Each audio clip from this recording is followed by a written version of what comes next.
Hello student, welcome to H D S motion YouTube channel पर आपका स्वागत है। तो आज हम लोग क्लास 11th का फिजिक्स का पहला चैप्टर यूनिट ऑफ मेजरमेंट यानी कि मात्र और मापन का पहला चैप्टर देखने वाले हैं, जिसमें आज हम लोग सीखेंगे यूनिट ऑफ मेजरमेंट यानी कि फिजिकल तरीक़ा से चीज़ों को कैसे मापा जाता है, यानी कि माप-तोल कैसे किया जाता है फिजिकल तरीक़ा से, यानी कि फिजिक्स के भाषा से, यानी कि भौतिक विज्ञान के द्वारा फिजिक्स यानी कि किस तरह नापा जाता है, यानी कि भौतिक राशियाँ, मूल राशियाँ टोटल आज हम लोग इस वीडियो में जानने वाले हैं। तो इसके पहला चैप्टर फिजिक्स का हम लोग पार्ट 2 करेंगे, यानी कि आज हम लोग पार्ट 1 देखने वाले हैं, इसके बाद पार्ट 2 भी आएगा। तो आज हम लोग कौन सा रहेगा, पार्ट 1 रहेगा।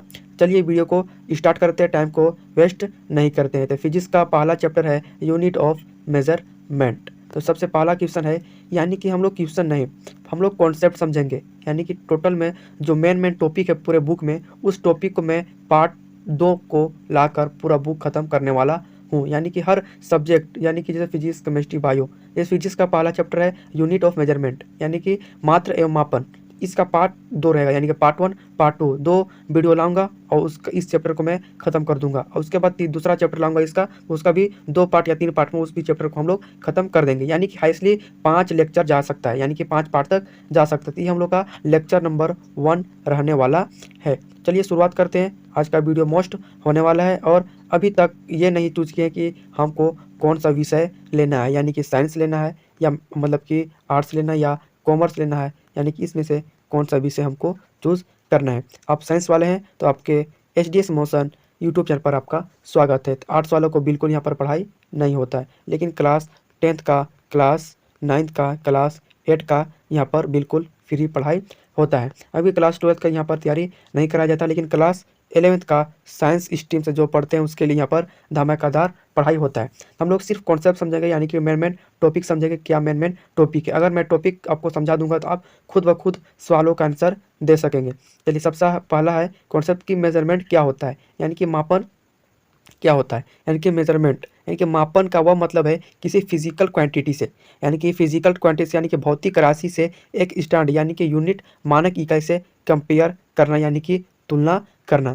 यानी कि जो मेजरमेंट होता है, यानी कि मापन का मतलब यही होता है फिजिकल क्वांटिटी से, यानी कि भौतिक राशि से। अगर मैं भी आगे बढ़ूंगा आपको मैं 7 बेसिक दिखाऊंगा, यानी कि उसके बारे में, तो आपको अच्छी तरह समझ आ जाएगा कि मेजरमेंट क्या होता है, मापन क्या होता है, आपको समझ आ गया। यानी कि स्टैंडर्ड यूनिट यानी कि मानक इकाई से कंपेयर यानी कि तुलना करना, समझ गए, आपको अच्छी तरह से समझ आ गया होगा। जैसे आपको फार्मूला बताएं, जैसे हमें फिजिकल क्वांटिटी यानी कि भौतिक राशि यानी कि नंबर यानी कि संख्या गुने में यूनिट उसका इकाई, यानी कि जैसे 5, कोई भी कपड़ा लेगा, जैसे 5, ये 5 का है 5, इसके आगे हम लोग मीटर लगा देंगे, ये 5 मीटर हो जाएगा। यानी कि मैंने कुछ भी कपड़ा लिया तो मैं कितना लिया, 5 मीटर कपड़ा लिया। जैसे नंबर पहले संख्या आया, यहाँ पर संख्या है, उसके बाद इकाई होना चाहिए। मैं अभी आगे बताऊँगा इकाई क्या होती है, यानी कि यूनिट, उसका कुछ सिंबल। जैसे मीटर का मतलब मीटर किसका मतलब 5 मीटर कपड़ा लिए, अगर आपसे कोई टाइम का सिंबल का होता है, यानी कि यूनिट का होता है सेकंड होता है। इसी से जैसे विद्युत धारा का इलेक्ट्रिसिटी का एम्पियर होता है, इसी तरह सभी का इकाई होता है। तो आपको मतलब एग्जांपल के लिए जैसे फार्मूला बता दिया फिजिकल क्वांटिटी का, अगर कोई आपको पूछ ले कि फिजिकल क्वांटिटी का आप सूत्र बताएं, तो सबसे आपको बताना है नंबर इंटू यूनिट, यानी कि संख्या गुने में उसका जिसका आप लोग लिखेंगे उसका आपको क्या होना चाहिए, उसका यूनिट रहना चाहिए, इकाई जरूर होगा। चलिए आगे बढ़ते हैं।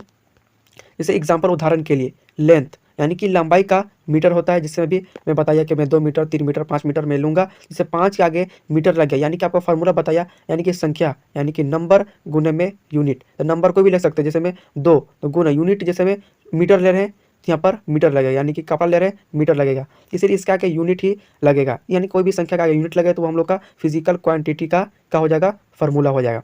आपको अच्छी तरह से समझ आ गया होगा, आप यहाँ पर इसको याद कर लीजिएगा, फिजिकल क्वांटिटी का सूत्र। चलिए आगे चलते हैं।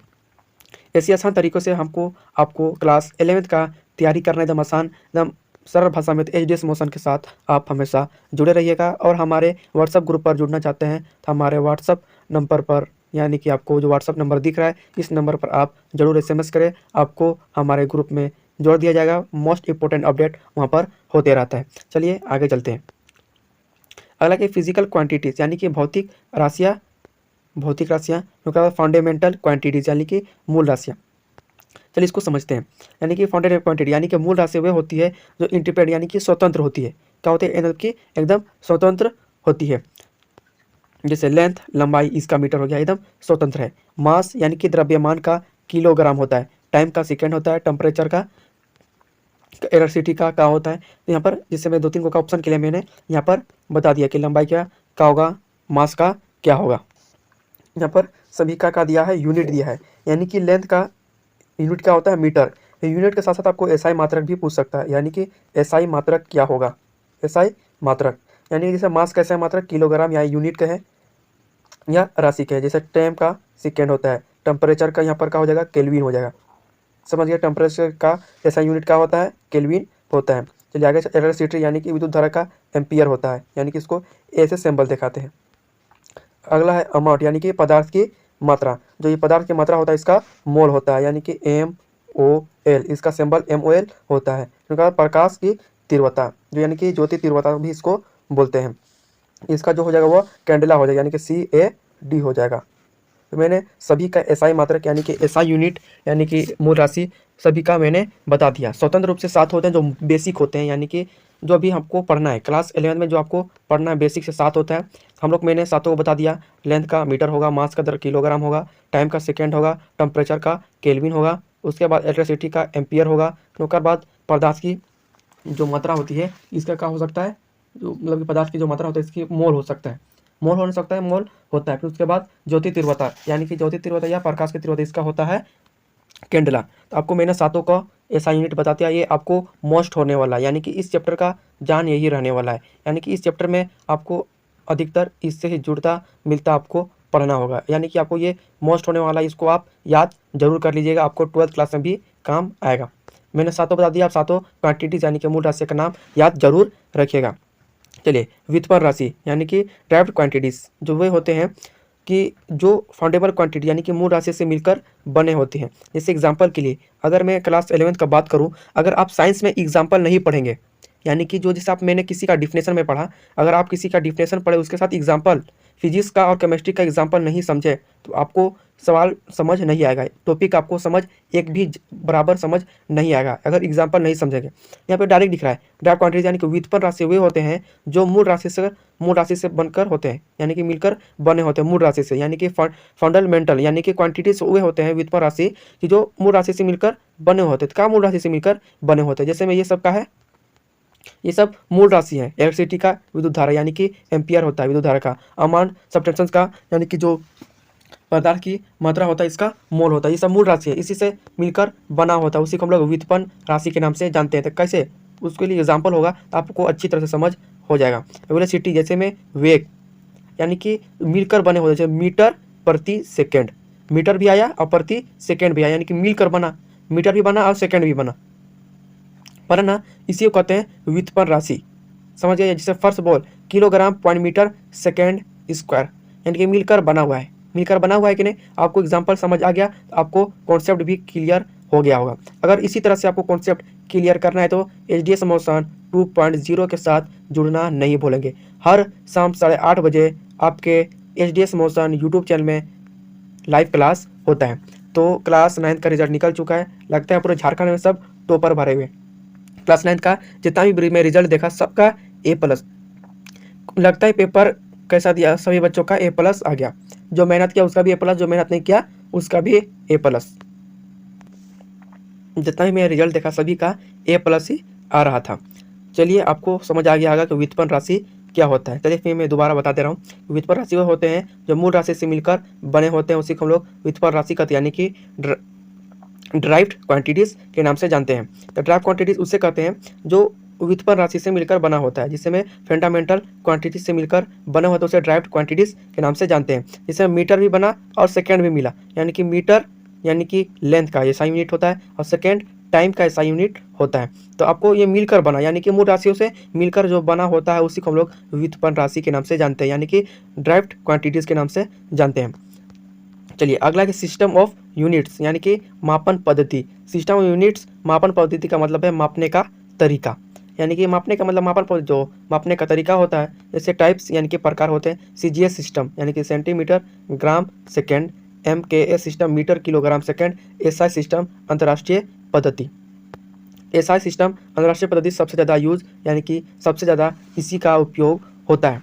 यानी कि आपको बता दिया जाए इसमें जो मापने का जो तरीका है ये बताया, इसमें मैंने इसमें कितना बताया, 4 बताया, 3 बताया, 1 2 3। लेकिन सबसे उपयोग होता है एसआई यानी कि अंतर्राष्ट्रीय पद्धति। जो सबसे ज़्यादा उपयोग कौन सा होता है, एसआई सिस्टम का उपयोग होता है। यहाँ पर एक एमसीक्यू क्वेश्चन जरूर बनेगा, यानी कि आपसे पूछे मापन पद्धति के कुछ नाम बताएं, पूछेगा नाम 3, आप लिखिएगा सेंटीमीटर ग्राम सेकंड यानी कि CGS system, MKS system, SI system, और उसे पूछ दे कि सबसे महत्वपूर्ण सिस्टम कौन सा होता है तथा किसका सबसे ज़्यादा उपयोग होता है, तो वो कौन सा सिस्टम हो जाएगा, एसआई सिस्टम या अंतर्राष्ट्रीय पद्धति। आप हिंदी में भी पढ़ सकते हैं। चलिए आगे चलते हैं। यानी कि सिग्निफिकेंट फिगर्स यानी कि महत्वपूर्ण अंग, सिग्निफिकेंट फिगर्स महत्वपूर्ण अंग यानी कि मेजरमेंट यानी कि मापन, एक्सवेरी यानी कि सटीकता बताते हैं। जैसे में रूल्स, नॉन जीरो डिजिट शून्य के अलावा अंग, देखने सिग्निफाइड, बीच के जीरो शून्य